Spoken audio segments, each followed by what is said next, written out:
नमस्कार, आदाब, सत श्री अकाल, जय भीम, जोहार। मेरा नाम सूरज कुमार, आप देख रहे हैं हमारे यूट्यूब चैनल आरक्षण साहब।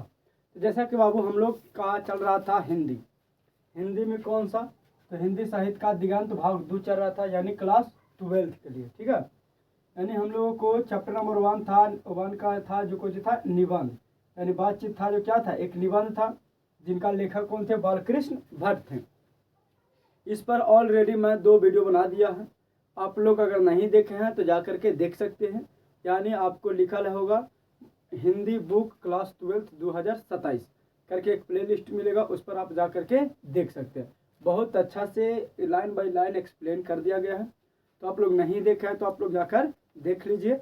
और हम लोग चलते हैं आगे, जहाँ से हम लोग छोड़े थे वहाँ चलते हैं।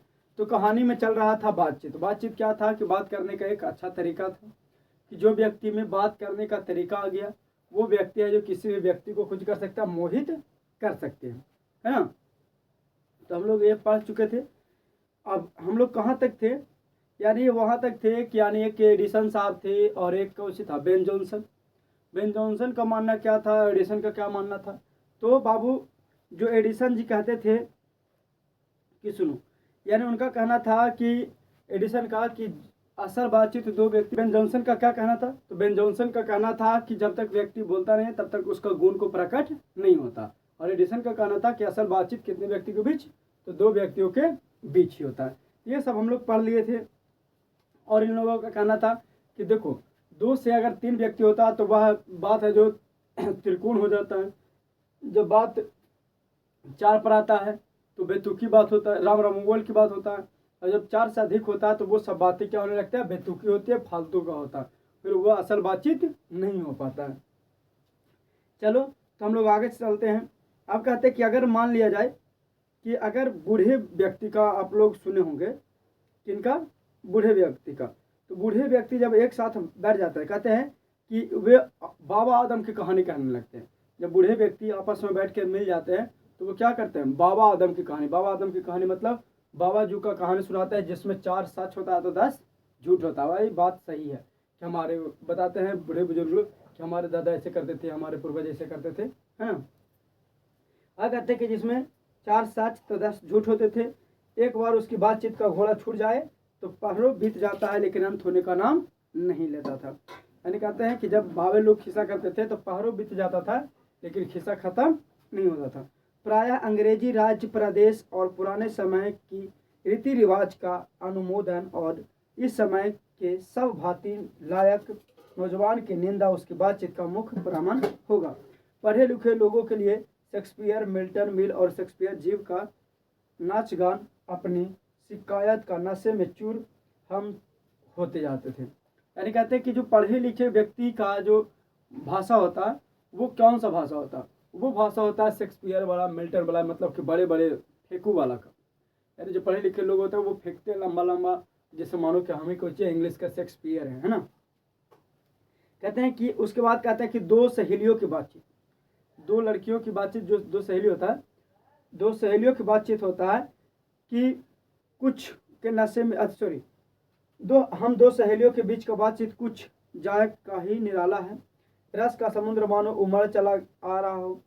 इसका पूरा स्वाद उन्हीं से पूछो उन्हीं से पूछना चाहिए जिन्हें ऐसा कि रस में सनी हुई कोई कोशिश करने का भाग लड़ा रहा हो। यानी कहते हैं कि हम लोग 2 लड़कियों से पूछते हैं तो 2 लड़कियों का जो बातचीत का जो अजब निराला होता है, वो दोनों अपना है जो एक तरह तरह की बातें करती हैं। कहते हैं 2 बूढ़ियों की बातचीत। अब 2 बूढ़ी लोगों की बातचीत, यानी दादी जमाने की बातचीत। जब 2 दादी जब आपस में बातचीत करते हैं वो क्या करते हैं, ज़्यादातर तो शिकायतें हैं जो करते हैं। कहते हैं 2 बूढ़ियों के बातचीत का मुख्य कारण बहू बेटियों वाली होती है। यानी जब 2 बूढ़ी लोग बात करते हैं तो वो क्या होता है, बहू बेटी वाला बात होता है कि फलनामा का बहू ऐसे है, फलनामा की बेटी ऐसे ही है, वो है, यही सभी का बात होता है। तो वही कहते हैं कि जब 2 बूढ़ी का बात होता है तो वो बहू बेटी वाला बात होता है, अपनी बहुओं या बेटों का गीला शिकवा होता है। और जो बूढ़ी लोग बात करते हैं तो वो अपनी बहुओं का, अपना बेटा का शिकायत ही करता है कि हमारे बेटवा ऐसा है, हमारे पुतोहिया ऐसे हैं, हमारे बेटवा खा लेना दे, पुतोहिया खा लेना दे, तो कहता है बेटवा खराब है, बेटिया खराब है। ऐसे करके मतलब है कि जो 2 बूढ़ी लोग हैं जो बात करते हैं। कहते हैं कि या तो बिरादराने का ऐसा कोई रहस्यमय छोड़ बैठती है कि बातें करते करते अंत में खोरे दांत निकल लगने लगती है। कहते हैं कि वाकई अगर ये सब बात नहीं होगा, बेटी बहू वाला बात नहीं होगा, तो खानदान वाला बात होगा। फलाना के खानदान में ऐसे है, वो है, मतलब दुनिया भर के कुछ होगा, निंदा और शिकायत होगी। कहता है कि लड़कों के बीच का बातचीत, लड़का जब दो लड़के बात करते हैं तो उसके बीच का बातचीत क्या होता है, खिलाड़ी में होते हैं। जब दो लड़के बातचीत करते हैं तो उसका बात होता है कुछ वाला खिलाड़ी वाला, कि आज विराट कोहली इतना मारा, तो कह अरे यार ये शॉट गलत खेल गया तो ऐसे आउट हो गया, ये वहाँ नहीं ऐसे नहीं मारता तो वहाँ आउट नहीं होता। भाई जैसे मानो कि उसका वो कोच है, बैटिंग कोच वही है, ये कहता है कि ऐसे खेलो, कह रहा ऐसे खेलो, है ना। तो यही कहते हैं कि लड़कों के बातचीत का होता है जो खिलाड़ी का होता है, अपने अपने तारीफें करने के बाद वे कोई सलाह गांठने जिससे उनको अपने शैतानियाँ जाहिर करने का पूरा मौका मिले। अगर मान लिया जाए कि जैसे गांव घर का खिलाड़ी जानता है ना, गांव घर का जब क्रिकेट होता है तो उसमें क्या करता है, अगर कोई दोस्त है मैच जिताने की बात आ गया और वो अच्छा नहीं खेला और 2 रन से 4 रन से हार गया, तो कहता है यार तोरा खेले ना, वो तो उतार जाए ऐसे, मतलब उसमें इतना कमी निकालेगा, उसको इतना लूटेगा ना भाई, उसको जीना हराम कर देगा। मानो कि जैसे लग रहा है कि जो लूट रहा है वो रहता था जिताइए देता, है ना। और वो जब आएगा उसका मौका, कह अरे यार ओह ऐसे कैली ना जो हल्का बाज के निकल गए, मतलब सोचो ये तरह के शिकायत अति होगा। तो भाई कहता है स्कूल के लड़कों के बीच का बातचीत, अब जब 2 बच्चे पढ़ने जा रहे हैं स्कूल के बीच का बातचीत, तो कहता है उसका उद्देश्य अपने उत्साह का शिकायत करने या तारीफ अपने सहपाठियों के किसी गुण अवगुण का कथोकथन होता है। जब 2 लड़का जब पढ़ने जाते हैं तो उसमें अपना सहपाठी का चाहे तो बड़ाई होगा, नहीं तो निंदा शिकायत होगा, गुण का बखान होगा। जैसे कहने का मतलब अगर तुम्हारे साथ में कोई अगर बैचलर है, अगर वो पढ़ने में अच्छा है तो कहता है अरे फलाना बड़ी पढ़ा है, ये करा है, लूटेगा कि अरे फलाना बड़ी पढ़ा ही कर रहा है, ज़्यादा पढ़ा है ना। तो उसी प्रकार से कहता है कि पढ़ने में कोई लड़का अगर तेज हुआ तो कभी अपने सामने दूसरे का कोई नहीं गिनेगा। अगर कोई लड़का है जो पढ़ने में तेज हुआ तो अपने सामने किसी को बूझने वाला नहीं है। सुस्त और बादो हुआ तो दबी बिल्ली की तरह स्कूल भर का अपना गुरु ही मानेगा। अगर कोई लड़का सुस्त हुआ, भोंदू हुआ, यानी पढ़ने में अच्छा नहीं है, तो वो भीगी बिल्ली की तरह एकदम चुप रहता, कुछ नहीं बोलता, है ना। कहता है इसके अलावा बातचीत का और भी बहुत सारी किस्में हैं, इसके अलावा भी बातचीत का और भी किस्में हैं। कहता है आजकल की बात व्यापार संबंधी बातचीत, 2 मित्रों का प्रेम संलाप, और 2 मित्रों का है जो बीच का प्रेम का संलाप, कि ये है वैसे है वैसे, यानी प्रेम संलाप का बात होता है। हमारे देश में अशिक्षित लोगों की बात कही होती है। कहते हैं कि हमारे देश में अशिक्षित लोग हैं ना, आपस में बातें करने लगते हैं। वो लाइन कट गया, तो चलो हम लोग ऐसे भी किताबें पढ़ना था ना। तो कहता है कि जो बात कही होती है, लड़की लड़कों वालों की ओर से एक एक आदमी बिचवाई होकर के विवाह के संबंध में कुछ बातचीत करते हैं। कुछ दिनों से बिरादरी वालों को जाहिर कर दिया जाता है और उनके अमुक लड़कियां का अमुक लड़के के साथ विवाह पक्का कर दिया जाता है। हमारे गांव में क्या होता है कि कुछ बदकही लोग होते हैं, बदकही लोग जिसको हम लोग कुछ बोलते हैं, अगुआ बोल देते हैं देहात में, कि अगुआ होते हैं। अब है जो क्या करता है कि कुछ अमुक लड़की को, अमुक लड़की मतलब जिसको नहीं जान रहा, और एक अमुक लड़का जिसको नहीं जान रहा, और ये अमुक लड़के और अमुक लड़का को कुछ कर दिया था, आपस में है जो उसको शादी विवाह करा दिया जाता है। कहता कि यह रस्म बड़े उत्साह के साथ मनाई जाती है, और ये जो शादी विवाह का जो रस्म है बहुत ही धूमधाम से मनाया जाता है। लोग खुशियाँ से मनाता है, नए नए कपड़ा खरीदता है, ये करता वो करता है। लेकिन जो लड़के और लड़की मिलते हैं वो कुछ होता है, बिल्कुल अनजान होते हैं, है ना। और कहते हैं कि चंडू खाने की बातचीत का भी निराला होता है। निदान बात करने के अनेक प्रकार के ढंग होती है। कहता है यूरोप के लोगों का बात करने का हुनर है। आगे कहता है लिखा कि यूरोप के लोगों में बात करने का एक हुनर है। 1 मिनट रुक जाइएगा। तो कहते हैं कि यूरोप के लोगों में बात करने का हुनर अलग होता है। आर्ट ऑफ कन्वर्सेशन यहाँ तक बढ़ जाता है कि स्पीच और लेख दोनों इसे नहीं मानते। कहते हैं कि अगर बातचीत करने का सबसे अच्छा कला अगर किसी में है तो वो है यूरोप के लोगों में, क्योंकि यूरोप के लोगों में बातचीत करने का एक बहुत ढंग अच्छा पाया जाता है। उनकी पूर्ण शोभा, काव्य कलात्मक परिणति, विखंडन मंडली और ऐसे चतुराई के गोठी के बीच में बातचीत होती है कि मानो कि उनका कान सुनकर अत्यंत खुश हो जाता है। यानी कहते हैं कि इतना अच्छा से यूरोप के लोग बात करते हैं कि इनका सुन करके हमारा कान क्या होता है, अत्यंत प्रसन्न हो जाता है, खुश हो जाता है। कहते हैं कि सुखद गोसाई इसी का नाम है।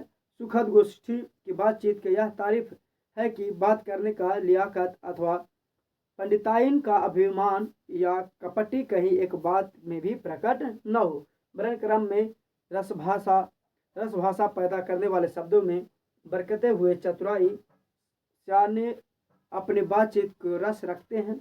वह रस हमारे आधुनिक शुष्क पंडित की बातचीत में, जिसे यथार्थ शास्त्र कहते हैं, कहते कि कभी आवेगा ही नहीं, मुर्ग और बटेरा की लड़ाई का झपटा झपटी के सामने उसकी निरस काव्य का सरस संलाप की चर्चा होती है। कहते हैं कि कभी मुर्गा और बटेर का लड़ाई देखा हुआ तो उसमें काव्य का होता है, उसी प्रकार से हमारे यहाँ बात में होता है कि बात मतलब पता नहीं चला, जैसे लगा कि कोई मुर्गा लड़ रहा, वो ने बकरा वो अपना कहानी कर रहा है। भाई बारी से सब बात बोलेगा तो समझ में आएगा। लेकिन अगर होता ना कि कभी कुछ बातचीत करने का बात आए या मीटिंग वूटिंग रहता है तो क्या होता है कि सब लोग एक ही साथ झं करते नहीं लगता है। वो बोल रहा है, उन्हें से वो बोल रहा है, उन्हें से वो बोल रहा है, कोई एक एक बात बोलेगा तब तो समझ में आएगा। वही कहते हैं, कहते हैं कि आगे कहाँ थे बाबू, हाँ, यहाँ तक हमने बाहरी बातचीत का हाल लिखा है जिसमें दूसरी फरीक होने के कारण आवश्यकता होता बिना किसी दूसरे मनुष्य के हुए जो किसी तरह संभव नहीं है, और जो दो ही तरह पर हो सकता है, या तो कोई हमारे यहाँ कृपा करे या हकीम जानकर दूसरों को कृतार्थ करे। पर यह सब तो दुनियादारी है जिसमें कभी कभी रसभाषा होते देरी नहीं लगती है, क्योंकि जो महाशय अपने यहाँ पधारे उनकी पूरा दिलजोई ना हो सकती तो शिष्टाचार में त्रुटि है। कहते हैं कि अगर हमारे यहाँ कोई व्यक्ति आए, कोई पहुना आए, कोई जैसा होता है ना मामू आए, फूफा आए, जो भी आए, अगर उन लोगों को खातिरदारी नहीं हुआ, खातिरदारी बोले तो अच्छा से सेवा नहीं हुआ, तो समझ लो कि हम लोगों को कुछ कहेंगे कि अरे भाई उसको ही तो गए, कोई शिष्टाचार ही नहीं था, कोई पानी ला नहीं पूछा। सोच लो, अरे भाई ऐसा भी तो हो सकता है कुछ में बिजी होगा या ऐसे होगा, लेकिन नहीं, कह देते कुछ उसको ही क्या कोई शिष्टाचार नहीं है। अगर हम भी उनके यहाँ गए तो पहले तो बिना बुलाए जाना ही अनादर मूल्य है। कहता कि अगर हम किसी कारण में चले भी गए और बिना बुलाए चले गए, समझ लो कि एक अनादर जैसा महसूस होता है। कहता कि मन माफिक बर्ताव नहीं किया गया तो मानो दूसरों को प्रकार नया घाव होगा, और गए और वो बर्ताव अच्छा हमारे साथ नहीं किया, यानी बिन बुलाए तो पहले चले गए और बिन बुलाए जाने के बाद अगर अच्छा बर्ताव नहीं हुआ तो हमको और ख़राब लगता है कि नया घाव मिल जाता है, जिसको ही गए इज्जत नहीं हुआ, ऐसे नहीं हुआ, तो और एक नया घाव उत्पन्न हो जाता है। इसलिए सबसे उत्तम प्रकार बातचीत करने का हम यही समझते हैं कि हम वह शक्ति अपने अंदर पैदा करें कि अपने आप से बात कर लिया करें। लिखा कहते हैं कि आप व्यक्ति को ऐसा शक्ति अपने आप में लाना चाहिए, अंदर अपने आप में ऐसा लाना चाहिए कि जो खुद से बात कर सके। व्यक्ति को अपने अंदर एक ऐसा शक्ति विकसित करना चाहिए जो क्या कर सके, अपना खुद से बातचीत कर सके। कहते हैं कि हमारी भीतरी मनोवृत्ति प्रशिक्षण नए नए रंग दिखाया करती है। कहते हैं हमारे अंदर के भीतरी जो मनोवृत्ति है वो नया नया रंग चाहता, नया नया चीज़ चाहता है कि हम ही करे वो करे।